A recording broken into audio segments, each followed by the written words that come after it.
예, 안녕하십니까. 즐거운 생활낚시 히히 낙낙입니다. 오늘은 막대찌, 채비에 대해서 여러분들에게 설명해 드리고자 합니다. 제가 주로 사용하는 낚싯대는 1호대를 사용하고요.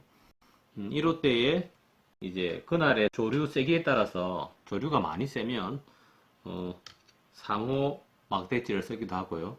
그리고 뭐 조류가 뭐 적당하다 하면은 뭐 0호 막대찌 쓰기도 하고 또 1호 막대찌를 쓰기도 합니다. 그날 조류의 속도에 따라서 찌를 선택하시면 됩니다. 조류가 아주 흐르지 않고 수심도 깊지 않고 바람도 뭐 많이 불지 않으면 막대찌보다는 구멍찌 전유동 낚시가 훨씬 유리합니다. 항상 이제 바다라는 것이 늘 수시로 바뀌기 때문에 상황에 맞춰서 찌를 선택하시면 되는데요.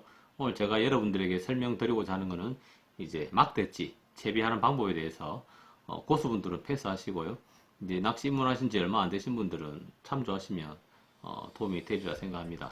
일단 1호 낚싯대가 길이가 5.3m입니다. 여기 보시면 보이실런가 모르겠지만 1-53 되어 있습니다. 여기 이제 이 낚싯대 길이가 5.3m라는 거거든요. 자, 여기다가 이제 릴을 먼저 장착하셔야 됩니다. 릴은 천차만별이죠. 이런 LB 릴도 있고요. 그 다음에 그냥 릴도 있습니다.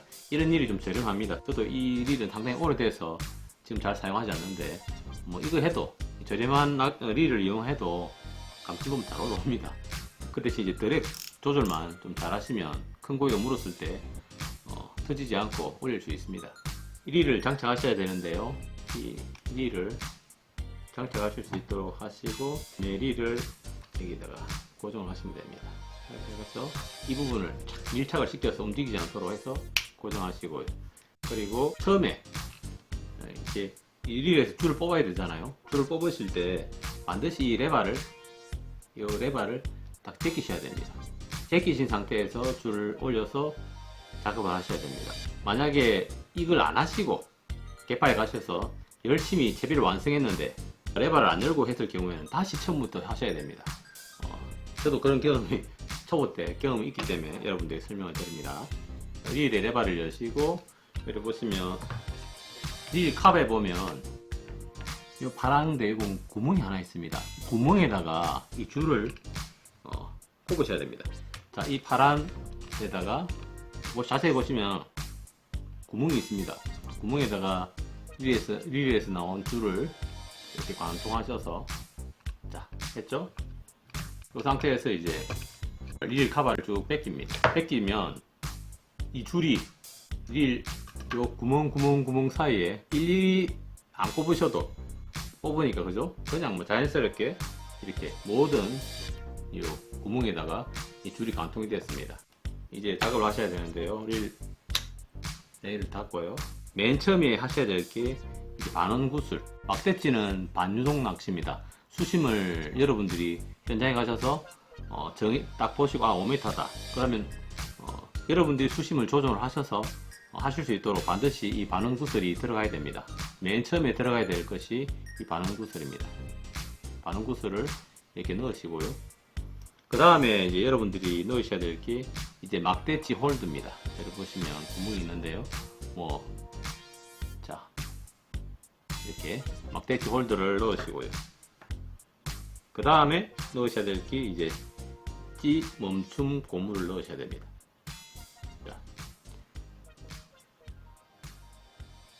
자, 엉킴 방지 고무라고도 하고요.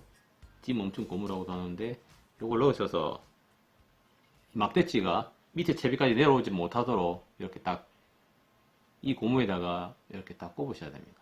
꼽으시고 그 다음에 이 고무를 하나 더 꼽으셔서 고정을 하시면 됩니다.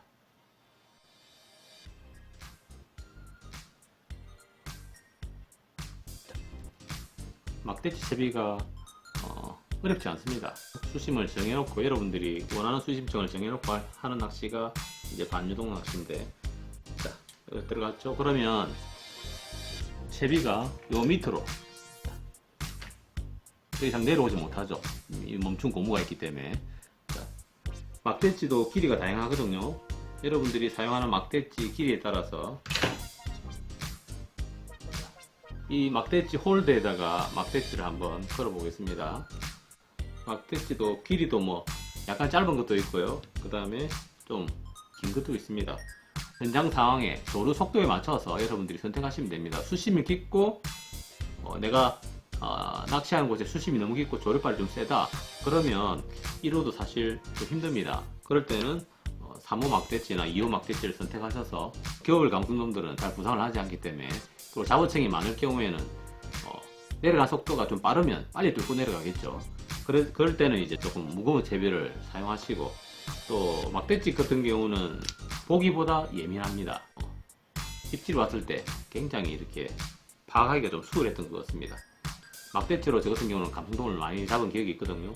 이 홀드에다가 이렇게 홀더를 열고 막대치를 열고 홀더를 닫으시면 됩니다. 그러면 막대치가 더 이상 이 찌멈춤 고무 때문에 내려오지는 않죠. 그리고 이 호수에 맞는, 만약에 이 막대치가 1호라면 이 호수에 맞는 밑에 수중지를 선택해서 장착하시면 됩니다. 자, 만약에 이 호수가 1호라면 1호 수중지, 저는 순간 속공을 쓰거든요. 이걸 갖다가 넣으시고, 그 다음에 도래에다가 체결하시면 됩니다. 넣었던 구멍으로 한 번 더 넣으셔서 한 4-5바퀴 돌리시면 됩니다. 해서 당기시고요. 이 매듭에는 반드시 침이나 물을 묻히셔서 당기셔야 됩니다. 그래야 만약에 침이나 물을 묻히지 않고 당기면 열이 발생해서 이 줄이 강도가 약해지거든요. 이러면 이제 막대치 채비가 거의 다 됐습니다. 자, 볼게요. 자, 막대치도 끝에서 밑에 수중지까지 반드시 최소한 한 30cm 정도는 띄우셔야 됩니다. 그래야 캐스팅할 때 잘 엉키지 않습니다. 그리고 현장에 도착하셔서 수심이 한 5m 된다. 5m면 아까 제가 1호 때 길이가 5.3m라고 했죠. 그러면 짱태를 쫙 펼쳤을 때 끝부분에서 바늘 끝까지가 한 5m에서 5m, 5.3m 정도 됩니다. 그렇게 길이를 하셔서 낚시를 하시면 되고요. 짱태를 다 펼친 상태에서 바늘 끝까지 딱 하셔가지고 요 레일 있는데 만약에 이런 그 면사 매듭을 하시게 되면은 수심이 한 10m 이상 되겠죠. 그리고 채비가 수직으로 내려가는 것이 아니라 만약 바다에는 조류발이라는 게 있어서 조류가 있거든요. 그래서 경사를 져서 이제 채비가 내려가거든요. 그걸 계산 잘 하셔서 낚시를 하시면 됩니다. 자, 이렇게 하시면 감성돔 막대치 채비가 됐는데요. 자, 레일을 닫고 잘 감아 볼게요.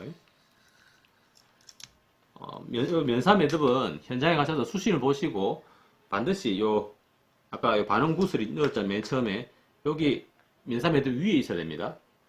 그걸 명심하시고, 자, 이렇게 하면 막대치 채비가 완성이 됐고요. 그리고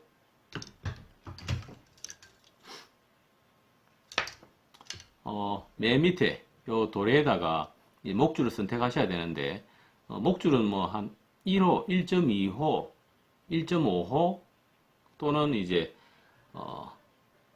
지형이 좀 테트라포다라서 간혹 큰 감성돔이 물어서 제압이 안 될 경우가 있습니다. 그냥 막 파고 들어가거든요, 감성돔이. 그럴 경우에는 2호 목줄도 터지는 경우가 허다합니다. 그래서 이제 여러분들이 상황에 맞게끔 바다 상황을 잘 보시고 목줄 선택하시면 되겠습니다. 한 가을 감성돔이면 한 1.2호에서 1.5호면 충분히 올리는데, 주변에 좀 여가 너무 심해서 간혹 큰 고기가 출몰한다 그러면 1.7호나 선택하셔서 목줄 좀 튼튼하게 하셔야 됩니다. 막대치는 세 가지 종류가 있거든요. 이게 수면이면 막대치가 캐스팅돼서 딱 서잖아요. 이게 이제 자립지입니다. 채비가 정렬되지 않았는데도 찌가 딱 서가 있습니다. 여기 이제 자립지인데, 자립지는 멀리 캐스팅 할 수 있습니다. 이 자체에 밑에 무게가 있거든요. 그래서 캐스팅이 좀 잘 되는 편이고, 그 다음에 이제 비자립지가 있습니다. 비자립지는 좀 가볍고 예민합니다. 하지만 멀리 던지기에는 좀 불리합니다. 왜냐하면 찌 자체가 가볍기 때문에. 비자립지는 딱 캐스팅 하시면 딱 누워 있습니다. 누워 있다가 채비가 정렬이 되면 사 이렇게 찍어 씁니다. 찍어 써서 수면에 이렇게 딱 있거든요. 입질이 들어오면 탁 내려가겠죠. 모든 찌에는 그 잔존 불익이라는 게 있습니다. 구뭉치도 마찬가지고 막대찌도 마찬가지고 잔존 불익이라는 게 있는데, 이 잔존 불익을 죽여주지 않고 그냥 사용하시면 감성돔이나 여러분들이 대상하는 그 물고기들이 입질했을 때 이물감을 많이 느낍니다. 그래서 이제 입에 넣었다가 바로 뱉어버리거든요. 그래서 이제 여러분들이 대상 어종을 좀 많이 잡기 위해서는 반드시 잔존 불익을 줄여야 되는데, 또 줄이는 방법은 봉돌 있잖아요. 봉돌, 좁쌀 봉돌. 좁쌀 봉돌을 이용하셔서 목줄에다가 여러분들이 이제 좁쌀 봉돌을 물립니다. 뭐 비를 물려도 되고, 찌 상태에 따라, 찌 무게에 따라서 이제 물리는 좁쌀 봉돌은 다르겠죠. 좁쌀 봉돌을 물리셔서 이게 막대찌면 수면에서 막대찌 끝이 많이 나오면 안 되고요. 현장에 도착하셔서 캐스팅했는데 찌가 이만큼 올라와 있다. 그러면 목줄에다가 좁쌀 봉돌을 물리셔서 이렇게 다 내려가도록. 그래서 한 마디 정도, 수면에서 한 마디 정도 또는 조금 더 내려가도 됩니다. 이 상태로 이제 낚시가 되도록 하셔야 됩니다. 그래야 감성돔이 아주 약은 입질에도 이게 반응을 쏙 하거든요. 근데 이제 잔존 불익이 많으면 감성돔들이 입에 넣었을 때, 새우를 또는 경단 입에 넣었을 때 뭔가 불편합니다. 고기 입장에서. 그래서 돌뱉어냅니다.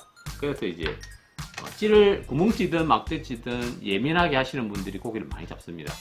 그 상황에 맞는 또 찌를 잘 선택하시는 분들이 아무래도 고기를 많이 잡겠죠. 그래서 항상 여러분들이 조금 연구하셔서 오늘은 막대찌구나, 오늘은 구멍찌구나 잘 선택하시고, 포인트 가셔서 이제 채비 선정을 잘 하셔서 하시면 여러분들이 생각지 않은 조과도 발생할 수 있습니다. 그래서 이제 좀 더 낚시가 재밌어지겠죠. 여러분 감성돔 낚시에 그런 도움이 되었으면 좋겠습니다. 즐거운 생활 낚시 희낙낙 파이팅!